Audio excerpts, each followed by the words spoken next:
वो जानता था चोरी करने पर पिटाई होगी, लेकिन फिर भी उसने दूध का एक कटोरा चुरा लिया। नहीं, अपने लिए नहीं, एक छोटी सी ठंडी में कांपती हुई भूखी बिल्ली के लिए। फार्म का गार्डनर आया और बिना कुछ सोचे उस 10 साल के बच्चे को कोड़े मारने लगा। पास खड़ा उसका पिता सब देख रहा था। हाथ में दरांती थी, आंखों में आग थी, पर जैसे ही उसने अपने मालिक को देखा वो आग बुझ गई, क्योंकि अगर नौकरी गई तो अगली बार भूख से मरेगा वो खुद और उसका बेटा। उस रात पिता ने कहा, बेटा, एक दिन मैं उस आदमी को खत्म कर दूंगा जब कोई देख नहीं रहा होगा। समय गुजरा, बच्चा बड़ा हुआ, पर जख्म वहीं रहे। अब उसका नाम था पेल। गरीबी में पला, पर आंखों में समंदर था, सपना था अमेरिका जाना, जहां भूख नहीं, डर नहीं और इंसान की कीमत मिट्टी से सस्ती नहीं होती। दिन रात मजदूरी करता, थोड़े पैसे बचाता और हर शाम समंदर के किनारे बैठकर जहाजों को देखता। शायद अगली बार वो भी किसी जहाज में हो। फिर आया क्रिसमस, सबके लिए जश्न की रात, मजदूरों के लिए सिर्फ एक और भूखा दिन। खाने में बस उबले आलू और बासी मछली, क्योंकि गार्डनर ने पैसा हड़प लिया था।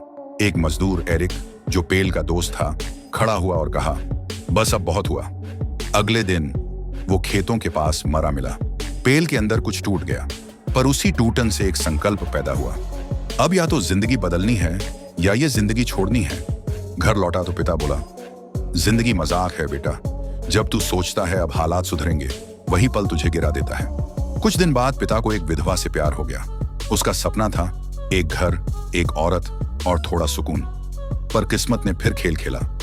वो औरत का पति, जो 1 साल से लापता था, वापस आ गया। पिता की आंखों में फिर वही हार थी। वो बोला, अब बस तू ही बचा है बेटा, तू जा, यहां मत सड़, दुनिया तेरी है। सुबह का वक्त था, तेज हवा चल रही थी। पेल खेतों से भागता हुआ किनारे पहुंचा। दूर एक जहाज निकल रहा था। वो बिना पीछे देखे उसमें चढ़ गया। पीछे छूट गई गरीबी, दर्द और बचपन। आगे थी उम्मीद, समंदर और सपना। धीरे धीरे स्क्रीन ब्लैक होती है और सिर्फ आवाज गूंजती है।